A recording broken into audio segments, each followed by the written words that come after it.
వసంతవల్లరి వీణులతో వీక్షించండి. వసంతవల్లరికి స్వాగతం. ఈనాటి వసంతవల్లరిలో నేను వినిపించబోతున్న కథ పేరు గడువు. రచన శ్రీ ద్విభాష్యం రాజేశ్వరరావు గారు. వినండి. గడువు.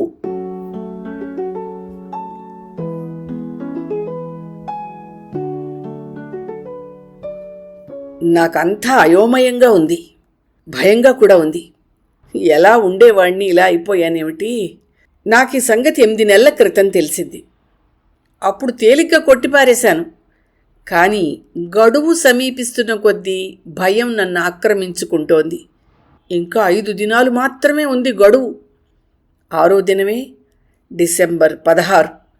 ఆ వేళ అంత పని జరిగిపోతే ఇంకేమైనా ఉందా? నాకు రాబోయే జనవరికి 36 ఏళ్ళు నిండుతాయి. 36 ముసలి వయసు కాదు, ముతక వయసు కాదు. నాకే రోగమూ లేదు. నీరసం, రక్తపోటు, మధుమేహం లాంటి మెల్లగా తినేసే రోగాలు అసలే లేవు. 2 పూటలా హాయిగా తింటూ చక్కగా ఉద్యోగం చేసుకుంటున్నాను. ప్రస్తుతానికి పిడుగులా ఉన్నాను.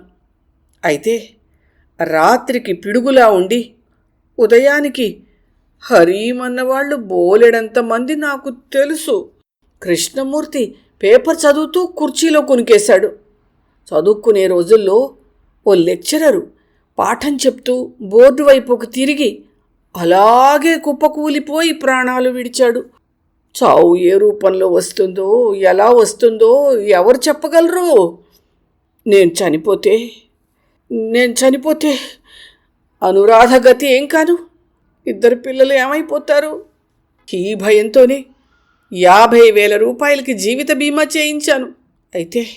అయితే మాత్రం ఈ డబ్బు నేను లేని లోటు వాళ్ళకి తీరుస్తుందా? అయినా నాకు చావాలని లేదు. కానీ చావు ముంచుకొస్తే తప్పించుకోవడం సాధ్యమేనా? సాధ్యమే అన్నాడు ఆ వేళ పండిత శాస్త్రి. నేను ఆ విషయం ఆ వేళ తేలిగ్గా తీసి పారేశాను. అసలేం జరిగిందంటే,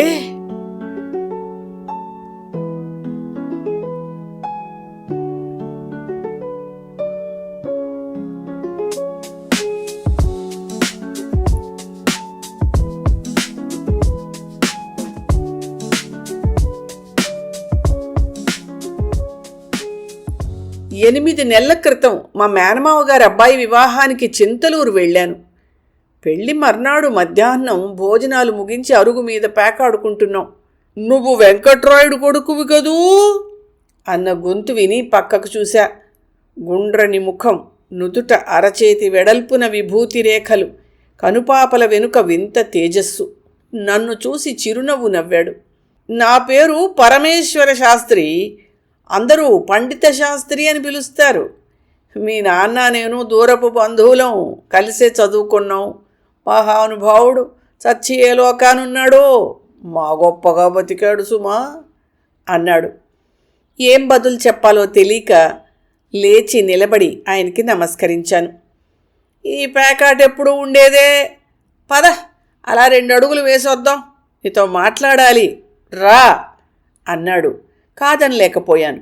పేక ముక్కలు పడేసి పరమేశ్వర శాస్త్రి గారి వెనక బయలుదేరాను. వీధి చివర మలుపు తిరిగి చెరువుగట్టెక్కి పొలాల పక్క నుండి ఆలమూరు తీసుకువెళ్ళాడాయన. ఇక్కడే మా ఇల్లు, మా ఆవింటి పిల్లల్ని చూద్దువుగానివిరా అంటూ దారిలో బోలెడు సంగతులు చెప్తూ 2 మైళ్ళు నడిపించాడు. వాళ్ల ఇంటి అరుగు మీద చాప వేసి కూర్చోపెట్టి దాహం తీర్చుకోమని మజ్జిగ తేటిచ్చాడు. ఇంట్లో వాళ్లతో పరిచయాలు పూర్తయ్యాక కొంతసేపు మా నాన్నగారి ఘనత గురించి చెప్పుకొచ్చాడు. తర్వాత నీ జన్మ నక్షత్రం, జనన సమయం చెప్పు అంటూ లోపలికి వెళ్ళి పాత పంచాంగాల కట్ట పట్టుకొచ్చాడు. నాకు జోస్యం మీద నమ్మకం లేదు అన్నాను నవ్వుతూ. మహామహులందరూ ఇలా అన్నవాళ్లేనయ్యా. జమీందారులకు జాతకాలు చెప్పాను, ఘడియలతో సహా అన్నీ చెప్పినట్టు జరిగాయి. శాస్త్రాన్ని తేలిగ్గా కొట్టిపారేకు.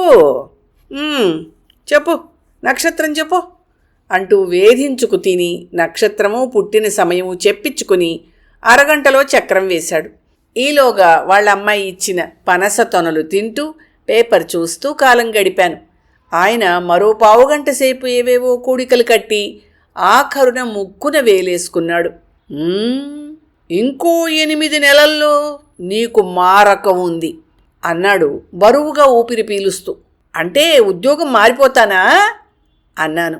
మారకం అంటే మృత్యువు గంభీరంగా అన్నాడు. నా అజ్ఞానానికి సిగ్గేసింది. తర్వాత ఒక్క నిమిషం భయం కూడా వేసింది. అయినా దాన్ని బయటపడనివ్వలేదు. ఈ విషయం మీద అస్సలు నమ్మకం కుదరనట్టు ఎగతాళిగా నవ్వి, ఇంకా ఏం జరుగుతుందో చెప్పండి అన్నాను. ఇంక నీకు జాతకం చెప్పడం అనవసరం. సరిగ్గా 8 నెలల్లో, అంటే డిసెంబరు 16న అష్టమంలో శని ప్రవేశిస్తాడు. మిగిలిన గ్రహగతులు కూడా బాగోలేవు. ఆవేళ ఘోర విపత్తు జరుగుతుంది. అయితే శనికి శాంతి చేయిస్తే మేలు చేకూరే అవకాశం ఉంది అన్నాడు. అయితే నా నక్షత్రం వాళ్ళందరూ ఆ రోజు హరి అంటారా అడిగాను. అలా ఒక్క జన్మ నక్షత్రాన్ని బట్టి చెప్పలేము నాయనా. పుట్టిన ఘడియలు ఇంకా ఇతర వ్యవహారాలు లెక్కలోకి తీసుకోవాలి. ఇదిగో మా ఆవిడ జాతకం చూడు అంటూ పసుపుతో ఇంటూ మార్కు పెట్టిన మరో చక్రం తీశాడు. జన్మ నక్షత్రం నీది మా ఆవిడది ఒక్కటే. అయితే అదే సమయానికి శని మా ఆవిడకు మహర్దశ పట్టిస్తాడు. నా యోగంలో ఆ సమయానికి స్త్రీ మూలంగా ధనలాభం ఉంది. అంటే ఏంటన్నమాట? ఆ సమయంలో మా ఆవిడకేవో ఆస్తిపాస్తులు కలిసి వస్తాయి, అంతే కదా. నీకు చెడు చేయబోయే శని మా ఆవిడకు ఆ సమయంలో మేలు చేస్తాడు అంటూ శాస్త్రంలోని లోతులు రీతులు వివరించి చెప్పాడు. మరే శాంతి చేయించాలి అంటే సుమారు 200 రూపాయలు ఖర్చు అవుతుంది. నువ్వు సిద్ధమైతే చెప్పు, రేపే చేయించేద్దాం. ఈ ఊళ్ళో అయినా పర్వాలేదు, లేదా మందపల్లి శనీశ్వరాలయంలో చేస్తే మరీ మంచిది అంటూ ఆఖరున సలహా ఇచ్చాడు. ఇది నా జేబులో ఉన్న కాస్త డబ్బు ఉడికేసే వ్యవహారంలా కనిపించింది నాకు. శాంతులు, జాతకాలు లాంటి వాటి మీద నాకు నమ్మకం లేదని చెప్పి ఆయన్ని వదిలించుకుని చక్కా వచ్చాను. అప్పట్లో 2-3 గంటలు ఈ విషయం గురించి ఆలోచించి ఆ తర్వాత మర్చిపోయాను. కానీ ఆయన చెప్పిన మారకం తేదీ డిసెంబరు 16 మాత్రం మనసులో ఉండిపోయింది. క్రమేణా గడువు దగ్గర పడుతున్న కొద్దీ భయం నా మనస్సును ఆక్రమించుకోవడం ప్రారంభించింది. అనురాధ నన్ను నిత్యం గమనిస్తూనే ఉంది. నేనేదో విషయం మనసులో ఉంచుకుని మదన పడుతున్నానని గ్రహించి అడుగుతూనే ఉంది. ఆమెను కూడా మనస్తాపానికి గురి చేయడం ఇష్టం లేక విషయం ఆవిడికి చెప్పకుండా దాటేసుకుంటూ వస్తున్నాను. కానీ రోజురోజుకు విషయం భరించలేనిదిగా తయారవుతోంది. మనసు భయంతో నిండిపోతోంది. నేను ఆలోచనలతో కింద మీద పడుతూ ఉండగా అనురాధ నా దగ్గరకు వచ్చింది. నేను పిల్లల్ని తీసుకుని పుట్టింటికి వెళ్ళిపోతున్నానండి అంది ఏడుస్తూ. అదే అన్నాను అర్థం కాక ఆమె మొహంలోకి చూస్తూ. ఎందుకిక్కడ? నాకు మీరేమీ చెప్పడం లేదు. మీరు చూస్తే పిచ్చివాళ్ళ తయారవుతున్నారు. నేను మీకే సహాయం చేయలేకపోతున్నాను. ఏడుస్తూ వెక్కిళ్ల మధ్య మాట్లాడింది. అనురాధను అనునయించాను. అసలు సంగతంతా పూసగుచ్చినట్టు వివరించి చెప్పాను. అను షాకు తిన్నట్టయింది. తర్వాత శోకాలు ప్రారంభించింది. ఆమెను ఊరుకోపెట్టడానికి గంట పట్టింది నాకు. పండిత శాస్త్రి సంగతి ఆమెకు బాగా తెలుసుట, చాలా మంచి పేరున్నవాడుట. ఇలాంటి విషయాలు ఆయన చెప్తే తేలిగ్గా కొట్టిపారేయడానికి వీల్లేదు అంది. ఏమండి, మీరివాళే బయలుదేరి ఆలమూరు వెళ్ళండి. శనికి ఆయన చేత శాంతి చేయించండి. ఆయన్ని తీసుకుని మందపల్లి ఆలయానికి వెళితే మరీ మంచిది. డబ్బు చాలదనుకుంటే ఇదిగో ప్రస్తుతానికి నా బంగారు గాజులు అమ్మేయండి. మీకు నమ్మకం లేకపోయినా నాకు ఇలాంటి విషయాల మీద బోలెడు నమ్మకం ఉంది అంటూ సలహాలు చెప్పింది. నేను మాట్లాడకుండా ఉండిపోవడం చూసి వెంటనే బయలుదేరి వెళ్ళకపోతే ఉరిపోసుకుని చస్తానని బెదిరించింది. నాకు మనసులో పీకు ప్రారంభమైంది. మర్నాడు ఉదయమే లేచి ఆలమూరు బయలుదేరక తప్పింది కాదు.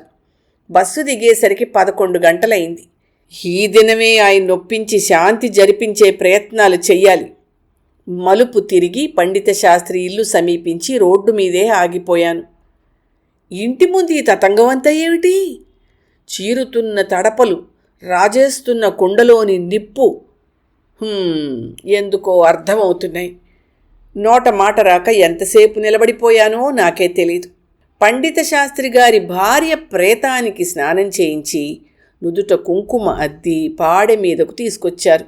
శాస్త్రి పిచ్చివాడిలా అరుగు మీద నిలబడి చూస్తున్నాడు. నాకు మతిపోయినట్టయింది. పండిత శాస్త్రి మాటలు గుర్తుకొచ్చాయి. మా ఆవిడికి శని మహర్దశ పట్టిస్తాడు, నాకు స్త్రీ వలన ధనలాభం ఉంటుంది. నాకు ఇక శాంతి జరిపించవలసిన అవసరం కనబడలేదు. వెనక్కి తిరిగి బస్టాండ్ వైపు నడిచాను.